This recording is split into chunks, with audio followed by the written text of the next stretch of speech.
Hey, welcome back to Mythical Kitchen, where dreams become berries and cream, berries and cream. So I try and watch as many TikToks as I can, but I'm merely a single mom who works 3 jobs, who loves her kids and never stops. So I convinced our crew to let me watch TikToks at work and turn it into content. Those are both references to popular TikToks as I understand it, but one was a commercial from the mid-2000s, and the other one is just a mom trying her best. Okay, let's get into it. It's 100 food hacks. They are whipping egg whites around a yolk. This is something called a cloud egg. Actually, it's a fun little technique. You're essentially making an egg white souffle. Stop the video! The most fascinating thing about TikTok to me is that everything old is now new again. This is something that would have blown up on Facebook circa like 2012. It's called a cloud egg. It was once a trend, and now people are just merely repeating it for views on a different platform, all in search of what we might call success or happiness. Will it ever come? We'll see. Is this how reaction videos normally go? Next! Oh, pig's blood, very cool. Product I'm very familiar with. They're draining, so there's plasma and hemoglobin in blood. They're draining some of that liquid. It's gonna be a little gelatinous. Looks like a delight. If you cook that, you can create what's called blood tofu in Chinese. Good knife work, some slippery blood. I would eat that in a soup. Cool knife, Damascus steel. Look at you go. Yeah. Made a blood tofu, very common in a Vietnamese dish called bún bò Huế that I'm a huge fan of. That was a very informative TikTok, and I can learn something from it. Thank you, algorithm. Ooh, what do we got here? Okay. Loading up a waffle. Love me a good waffle hack. I did this! I did this! They're making the French toast waffle pancake! I did this! Who's Marcel? Who did this? Who did this? Fork meets food. I think I know them. I think they ripped this idea from me. Piece of crap. I did this. I made this TikTok when we only started making TikToks because we were stuck at home during the pandemic, and I made a waffle pancake hybrid, and now this person's French toasting a waffle pancake hybrid. You can never win. You can never win. It looks pretty good though, I did it. Looks to be it. Yeah, that's a problem that I have a lot. I try and dip my big burger in there, and then the lady looks at me. Oh. That's smart, but here's the thing. I'm often eating fast food in my car, and I don't have a lot of pointy objects in my car because that's a safety issue. But I guess I could use my keys to sort of rip open the sauce packet and shotgun it. I cannot believe I'm making this. I can't believe it either. Hawaiian haystack. Where's this going? It's a Utah thing. Utah food is freaking wild. You add some chicken that's been cooked in cream of chicken. It's the finest of Mormon cuisines. Then he says to put celery, olives, and pineapple. Yep, okay, so pineapple. this... But the most important ingredient is crunchy chow mein noodles. TikTok, what do we think? This seems like one of those 1960s space race dishes, but it also has a lot of similarities to what I've seen in like Swedish curries, where they're just putting like pineapple and chicken on top of rice. That sounds like a delightful plate of food. I'd eat it. I mean, you'd put like, I like a nice wild rice in a salad. I'd put those little crunchy wonton strips on top of there. Canned pineapple is a perfectly fine ingredient. I think you need to stop judging your husband. Husband, you should leave her. Have some self-respect. This is an unhappy marriage. If you can't deal with your husband putting a little canned pineapple on top of rice and chicken, I hope you get divorced. That's all I'll say about that. I'm very familiar with the snickle. It's a lot of wasabi, I don't love that. You're mixing cultures. You're mixing Japanese and Indonesian with the sambal olek. This is not a snickle. Snickle has a Snickers bar in it. Well, that's smart, because that's a palate cleanser. That's a palate cleanser. Okay. This is very similar to what's called a geisha roll, where they take the fish and they wrap that in cucumber. That's all he's done is just make like a kind of worse version out of a pickle. Got a fried chicken sandwich. Oh, okay. This is interesting. Vanilla ice cream on the fried chicken sando. Double scoop. Ooh, you're being bad today. I see you. This is actually one of those foods that I think, I have a bone to pick with most ice cream sandwiches because cookies are best served warm and ice cream is obviously best served cold. And so when you kind of add them together, you get this like cold, hard cookie with the ice cream. However, I will say I would love to experience this fried chicken sandwich with ice cream on it, and I've never had that before in my life. I think there's a shot that this could be a good dish, but I don't know. But this, I don't know. I'm willing to give the benefit of the doubt that I'd like that in my mouth. Maybe it's because I haven't like eaten a lot today. Oh, more food hacks. So they're kind of inverting a steak, Alien Predator style, and now they're stuffing things inside of it. Why? Wait, but why'd you sear the outside and then flip it and invert it? This is literally the opposite of a food hack. All they did is they took a French dish called a roulade, or, Italian versions of it, and they've just made it more difficult by like trying to kind of give you this weird visual of flipping a steak inside out that you would just never do. Do you need the Maillard reaction 2 inches deep on that steak to justify you eating it? No, you've taken a simple food based in European cuisine, you've sort of rebranded it as a food hack. You know what we used to call a food hack? A recipe. That used to be what they were called. This is just called a thing, and now it's a food hack. Believe me, I understand. Oh, we do the same thing. Oh, frozen pizza hacks? No, we've made frozen pizza harder. Frozen pizza is the hack. The hack is that we took the preservation power of cold in the snow and we put it into a machine that is in every person's home.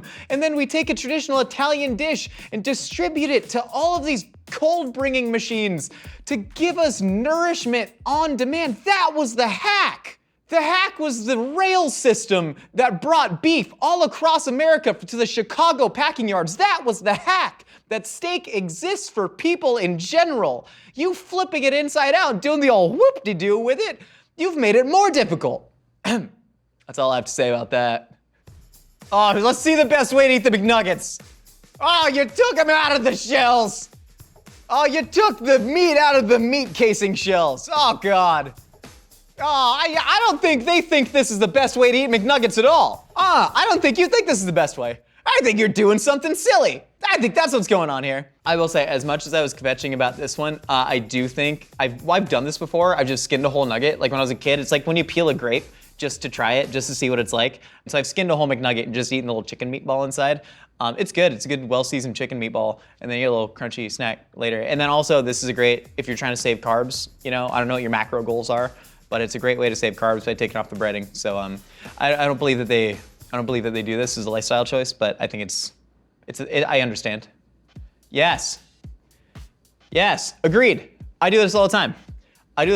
This is actually a really big thing at Persian restaurants where you'll just get some raw sweet onion on your table. It's actually one of my favorite things to do, to take that and just swipe it through the hummus or the masto musir or whatever the delicious dips that you get are. I'm big on raw onion chips, and a great way to reduce the like assiduous, what does assiduous mean?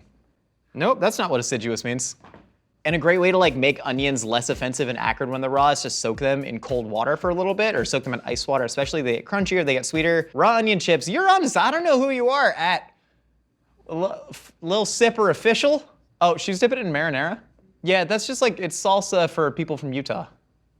Oh, I've never seen these things before in my life. Very cool, abalone, I know that's abalone. That's very cool. Tripophobics beware. What is that, head cheese? What is going on here? I have no idea. I haven't seen half these products, but that's honestly pretty exciting. That is one part of food TikTok that I really love, is like showing foods from other cultures I've never seen before. What's going on? They're boiling. Is that an animal's, is that tripe? It looks like a bit like tripe, and then do you cut that open and then, this looks like it could be a Chinese or a Vietnamese dish, which looks really interesting to me. It looks like they're boiling seafood inside what might have been a large sheet of tripe, or maybe even an animal stomach with the tripe still attached. That's been a real cool thing about food TikTok that I love, is that, you know, I watched one TikTok the other day where it was a guy just like, here's what it's like to eat at a restaurant in China. Here's like etiquette things that I never knew about. I do love that TikTok can expose people to different cultural norms in foods that they wouldn't see otherwise. For all the optimism that the Arab Spring in 2012 gave us about social media's ability to connect people, I think later we found out that if it has the ability to connect, it also has the ability to completely divide. So like, I'm not gonna give it too much credit. Anyways, I'd eat these shrimps. I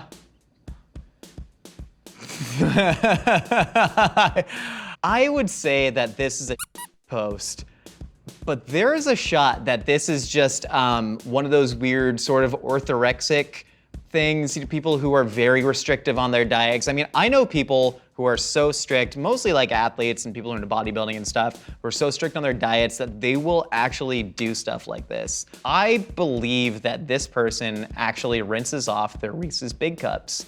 And you know what? It's your life, it's your choice. I'm not here to judge you. I would just house those things down and actually pop them in the freezer for about 10 minutes, gets nice and chewy. This is the prequel to Venom? Oh my God, I actually have no idea what's going on. So nice big slices of ginger, sort of black meat going on top. There's salt curing it, some aromatics. Never seen this product before in my life, but that looks really interesting. I would very much like to try that. I have no idea what that is. And honestly, part of TikTok's length, it sort of like disconnects. Can you see what this is? It's lungs. This is lung. Oh! America will not let you import lung because of a mad cow disease outbreak that was, I suppose, stored in the lungs. But that was the thing that happened like 100 years ago, and so you're not allowed to eat lung in America, which I find upsetting because I really like to eat it, and that looked like a delicious lung. I think chicken spleens too, or maybe we just don't like them, because I tried to go to a butcher once and be like, hey, can I get some chicken spleens? He's like, what the hell's wrong with you? I was like, I don't know, I want some spleens. And he was like, we don't got the spleens. I was like, why? He's like, I don't know. I feel like you have to answer for why you want the spleens more than I have to answer for why I don't have the spleens. And I was like, well, if you get whole chickens, there's obviously spleen in them. When you throwing them away? And he goes, I don't know where the spleens go. And I go, how do you not know where the spleens go? You're the butcher. I'm just a guy who wants some spleen. Oh, he's a trickster. That's not nice. He keeps taking the ice cream out of their hands. How would you feel if I did that with the money? Huh? Oh, I kept flipping the money back and forth? No, I have nothing but respect for street vendors. I think this stuff is really cool. I wish we had more of this in America. Like, it's a dessert in a show. It's dessert in a show. What a fun time. He's very skilled, deftness of hand. There's no such thing as unskilled labor. You talk about Malcolm Gladwell's 10,000 hours with street food vendors. My God, this dude, he's just flick of the wrist and out there. He could be a professional racquetball player for all I know with wrist moves like that. Also, Turkish ice cream. It's called Buza. It's absolutely delicious. One of the world's truly great sweet treats. You ever see the taqueros who are like super, super quick with it and they're nice with a wrist flick? They're literally like hacking meat, take a tortilla, they're flipping the meat up in the air and just catching it, and they're literally just like flipping guac from like 3 feet away. I mean, what an incredible skill, and it's for that to turn into delicious food, mind is constantly blown by street vendors. And buskers. There was a lady singing opera outside the Trader Joe's the other day, crushed it. What have I learned about TikTok? One, it's very strange living inside the metaverse. The fact that you can just infinitely scroll and there is just entertainment after entertainment coming at you. None of it seems to make me or probably you or yourself, and I feel like data would support this, any happier than you were when you weren't scrolling through it, but the fact is it currently exists and we're all beholden to it in some way. I don't think that TikTok or the content on it is by definition good or bad. I think it's all a reflection of our own desires. It is feeding us back to ourselves. That said, I had a fun time. No, but honestly, some of those foods were really cool, and I love that TikTok exposes you to other food cultures and sort of puts you in these niches that you didn't know existed. Maybe you feel a little bit more connected to people, and I certainly find that in some of the food TikToks that I watch. I had a fun time. Did y'all have a fun time? Let me know in the comments if you want to see me do this again. I can really rant and yell about anything. If there's anything else you want me to rant and yell about after watching on a small screen in front of me, put that in the comments too. If you just want to give me a compliment, put that in the comments. If you want to pay me an insult, it's my Twitter handle is @NHENDIZADH. You just tweet at me and it'll get filtered. Thanks so much for stopping by. We got new episodes out every week. We got new episodes of our podcast, A Hot Dog is a Sandwich, every Wednesday wherever you get your podcasts. Hit us up on Instagram @Mythical Kitchen with pictures of your mythical dishes, just like Brandon did when he made the PB&J pizza. He said he took it to karaoke night. I wonder if this is at like a bar. Like he's just walking in with his own pizza and the bartender's like, what do you got there? He's like, PB&J pizza from Mythical Kitchen. The bartender's like, what the hell is that? The guy's like, I don't know. But anyways, Brandon, you roll. Everybody be like Brandon. Thank y'all. The Mythical Kitchen's favorite way to obliterate garlic immortalized in t-shirt form. Get the Palm Heel Strike tee now at mythical.com.